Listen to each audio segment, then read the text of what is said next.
Have you been hearing the news? Do you know the headlines? Have you heard the latest word? To be sure, our situation is geopolitical, country against country, nation against nation, leader against leader. The tension is spilling over into everyday conversations. Rumors are abounding, fears are escalating, people are abuzz. The air is thin with chatter of war. Yes, this is the stuff, the setting and the scenario of 2 Kings chapter 5. It seems that no matter where you turn in this chapter, you'll find bloated egos and inflated fears. Our chapter begins by rehearsing the fear-fed days and sleep-starved nights in the land of Israel. The public outcry and terror can be directly tied to the brutalizing military conquests of Naaman and his men. Naaman is the general commanding the raids and the assaults in the land of Israel. He's the overarching and yet strangely affable villain who, with a nod or with even a subtle gesture of his hideous hand, can catapult his army forward, taking whatever and whomever he pleases. His is the strong and ugly arm that cannot be slowed, stopped, or stalled.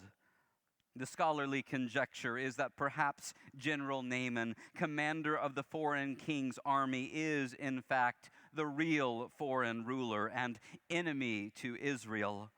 After all, the fighting arm of Israel's enemy hangs on Naaman's every word. No one dared question his authority. In the words of Walter Brueggemann, Naaman is a larger-than-life military figure. He looms large in the text because he is both all-powerful and powerless at the same time. Our text notes that Naaman has leprosy, perhaps not what we think of Hansen's disease in modern times, but it's a devastating skin condition nonetheless. At this point, it doesn't matter that Naaman commands all the king's horses and all the king's men. There is nothing Naaman can do to heal himself. He was a powerful outcast who was simultaneously a political insider. You get the impression that no one dared to speak of his skin condition, at least not too loudly, openly, or defiantly. To disparage the general would have been foolish at best and fatal at worst. 2 Kings commentator Marvin Sweeney notes that as the commander of the army, he is responsible for the military success against Israel. He goes on to say that despite suffering from a skin disease, Naaman would have little reason to abandon his military position. At several points in our text, it's clear that Naaman's name was known among the households of Israel. At several moments and points in our story, we can deduce that the word about Naaman travels quickly through the land of Israel, like a lit fuse that's been set off in a political tinder box. Perhaps it's always been the case that power mixed with authority and strength can be terrifying. It's as if the people of Israel are throwing up their hands, grasping for an explanation about how the forces opposed to the people of God can succeed. The passage tells us that just the other day, Naaman's men brazenly rode into the heart of Israel to take and loot at will. It wasn't just food and family heirlooms, but people that they grabbed and snatched with their warring hands. You can hear the tension in our text today. The only viable explanation is that somehow God must be allowing the tragic triumphs of the enemy. It's understandable, really. It's as if Israel would rather imagine God aiding Naaman's raids than to imagine a God who doesn't have an answer to the brutality of war that came knocking at Israel's door. 2 Kings chapter 5 verse 2 records that on one recent raid, a young girl was swept away from her home. She disappears in a cloud of dust by Naaman's men, only to reappear as a slave, a servant in Naaman's household, where she is forced to attend to the general's wife. In this account in 2 Kings, we read only of her capture and forced labor, but our imaginations can quickly run wild. Surely there must have been others plucked from their homes, from the arms of mothers and fathers. Surely others were also traumatically ripped away and then forced to serve their foreign captors. Lindsay Freeman writes imaginatively about the young girl who was captured by saying, quote, "In the midst of deep grief over never seeing her family again, she retains her faith. And like so many women and girls in the Bible who experience desperate circumstances, she chooses the path of healing and shalom. She chooses to do what she can to set things right. Naaman, it turns out, is a leper. Picture how the seemingly invisible girl might have witnessed the suffering. Maybe she had to wash his soiled clothes, risking infection herself. Maybe, perhaps, she saw her mistress crying, or perhaps she passed invisibly through the house, as servants seem to do, and she saw his lesions. She could have rejoiced in his suffering. It would be a normal reaction for one held against her will, but instead she thought of how he might be healed, end quote. As Freeman points out with such vivid prose, we don't know much about this girl. What we do know is that despite being carried off by the enemy, she hasn't lost her faith in the God of Israel. Not only this, but this girl, despite her circumstances, exhibits a remarkable ability to show empathy when violence has enveloped her life. She speaks of healing for another, even in her own brokenness. For those who have ears to hear it, I am convinced that there is a profound lesson in her outlook. In the midst of her hurting and longing to return home, she still looks at the world and the pain of others with compassion. To put it bluntly, she's probably better than us so much of the time. I say this because we probably all know how hard it can be to look out for others when we're wallowing in our own misfortune, especially if our misfortune has been caused by those who are in need of a healing word that resides within us. In my mind, the girl is the quiet, unnamed hero of the story. She espouses faith when life has dealt her a wretched hand. More to the point, her faith shines in the passage in part because Naaman, upon hearing of the healer in Israel, sets out on a mission, a march toward the land of Israel yet again. This time it isn't to take and to rob. Instead, he travels with a carnival of wealth. In search of the healing prophet of Israel, Naaman rides toward the Israelite king, loaded down with what one commentator has estimated to be 1,320 pounds of silver, 220 pounds of gold, and 10 changes of royal clothing. You almost feel the ground begin to quake under the feet of Israel's king as Naaman rides ferociously into town. Make way for Naaman, the imposing yet afflicted general. The enemy is within the gates, and he's demanding deliverance from the condition that degrades him from the outside in. Whereas the captured girl was able to see past circumstance to Naaman's suffering, the king can only see one thing. Naaman represents a political threat. Perhaps it's all a trap, a trick. The Israelite king tears his garments and mourns, believing that the whole shebang to be a provocation for war. You get the idea that the king thought nothing of Naaman's hurt, and only of the hurt Naaman could inflict on Israel yet again. And so, Naaman and his entourage are sent away without the king even uttering a word about Elisha, the prophet of God. But again, news of Naaman travels at light speed, and it isn't long before Elisha hears of the royal failure and also that Naaman is still in the area, having come to see if Israel's God really could heal him. And so Elisha ends up sending word to Naaman, "Come to me." Again, you can almost feel the weight of the gold and the silver shifting from side to side as the corners are taken all too fast in the mad dash toward the prophet's home. And with just as much pomp and circumstance as when Naaman appeared before the king, he now stands outside the prophet's door. Naaman has arrived. He's announced as if anyone could miss his grand entrance. But Elisha, the one who sent for him, he stays inside. He's unmoved.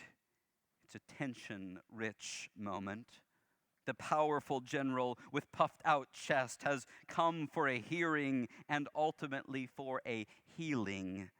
I picture Elisha sitting at the kitchen table, sending the message through another messenger. The door slowly creaks open to reveal Naaman, his men, and the truckloads full of money. The prophet says you need to take a bath in the Jordan. Immerse yourself in the water 7 times and you'll be healed. The messenger, who in my imagination is scared senseless, then slinks back into the side, leaving Naaman standing there all alone. The text then says that Naaman became angry. He's incensed, livid. How dare the prophet not even open the door and come to face me face to face? How dare he send for me and then stay inside, telling me that all I need to do is take a bath? Verse 11 reads, "I thought that for me he would surely come out and stand and call in the name of the Lord his God and would wave his hand over the spot and cure the leprosy." If we're honest, I think Naaman's longing for God to show up in a spectacular way is something a lot of people can probably relate to. Sometimes we want the emotional and the spiritual high. If you've ever prayed the same prayer over and over again, the idea of God answering your prayer obviously, unquestionably, unmistakably, with fireworks even, this is the ultimate hope. To be clear, I'm not saying that God can't work in this way, but if I'm honest, I haven't had those moments of God shaking my world, and I don't think I've ever received a divine special word. I know others who claim to have had an experience like this, and I try not to doubt the testimonies of others. That's just not how it's ever been in my life. For me, I find the evidence of God's goodness in sacred and holy moments that feel simpler. It's in holding the hand of someone of faith on their deathbed, believing with all my being that we have a shared hope that is stronger than death. I saw something of the beauty of God a few weeks ago when I sat with a member of Peachtree who could no longer join us on Sunday mornings. We sat on her front porch and we watched the leaves falling and dancing and fluttering to the ground. It was simple, it was quiet, and it was astoundingly meaningful. But it wasn't flashy. So much of my faith is found and forged in the ordinary and in the simple. But that's not what Naaman wants. He wants to feel the power of God coursing through his veins, destroying and vanquishing the disease. He wants the song and the dance. He wants the show. And even more, Naaman can buy the very best. Clearly, money is no object. He can afford the most extravagant solution. If God, or if the prophet of God, can be paid off, then Naaman is prepared. Name your price, prophet. But Elisha won't have any of it. He simply tells him via messenger to go and take a bath. It's the ancient equivalent of having a major medical problem, only to have your doctor reply, take 2 aspirin and call me in the morning. It's insulting. It's ordinary. There's nothing special about it. It's an Israelite folk remedy at best. It's humiliating for someone of the general's social standing. It's degrading through and through. Some commentators note that Elisha's staying inside is part of a long attempt to humble Naaman, to bring his inflated ego down to earth. Perhaps it's a way of saying that God's favor isn't dependent on your wealth, your status, or the number of stars stitched on your shoulders. Naaman even makes a point of saying that if it's a matter of a bath, there are better waters. There are cleaner waters than the Jordan. Of all the waters that he could go to, the Jordan seemed second rate at best. But in his anger, a voice in the background can be heard. Sir, he's not asking anything hard. We've come all this way, and you said that you'd be willing to try anything. Why not give it a go? And so, with no other option, Naaman rides off for the Jordan River, where the story says that he immersed himself 7 times.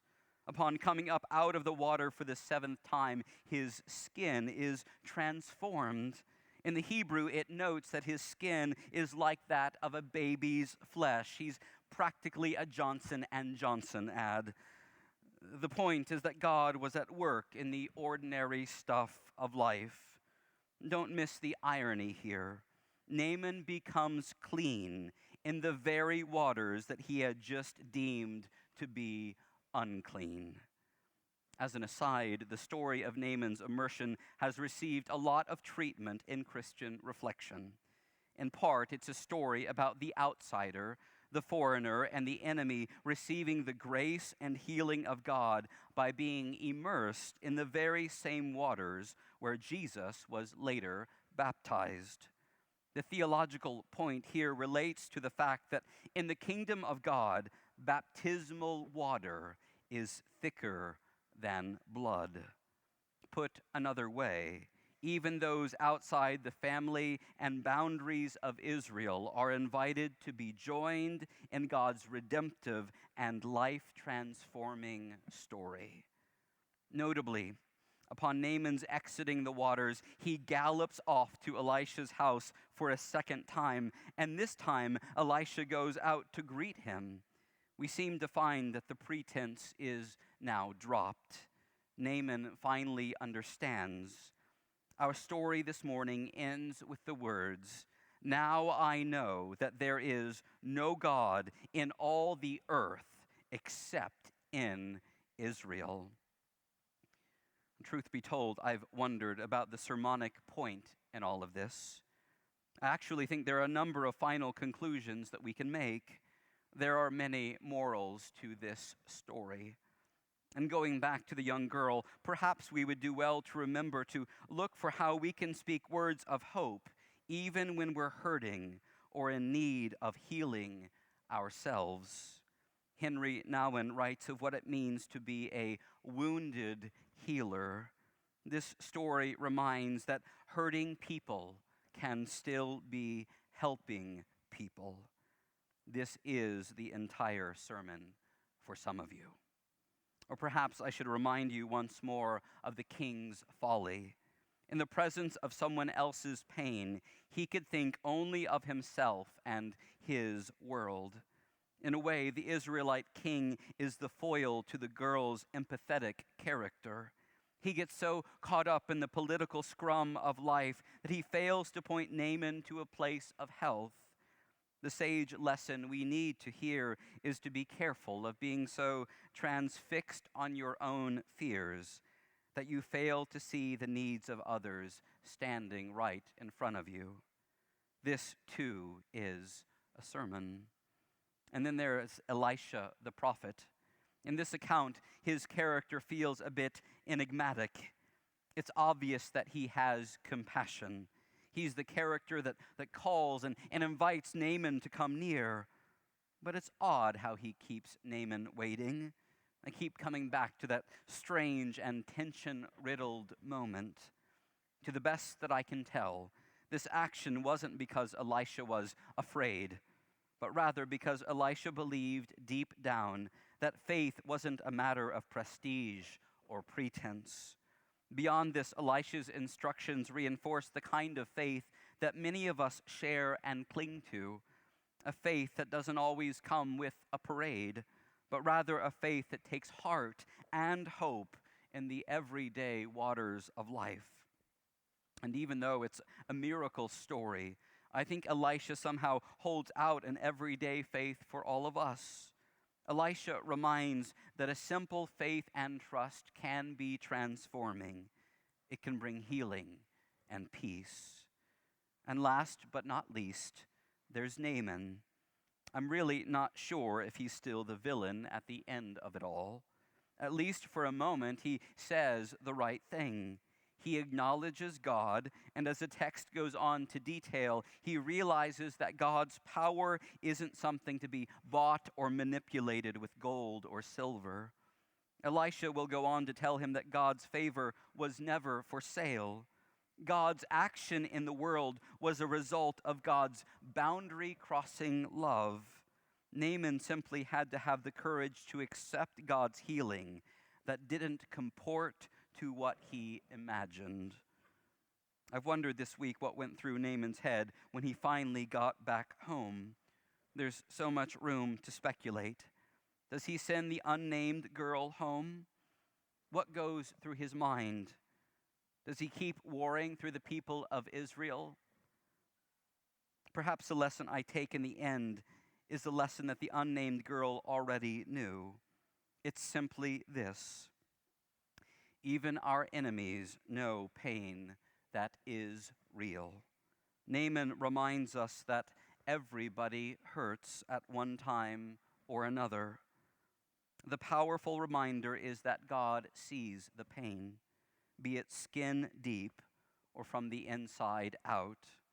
Just as God sees Naaman's pain, so God sees your pain and your neighbor's pain. God sees you this morning in this very moment, and God knows you for all that you are and for all that you will ever be. Our story holds out hope, healing, and wholeness for a fragmented world. And this is medicine we all need.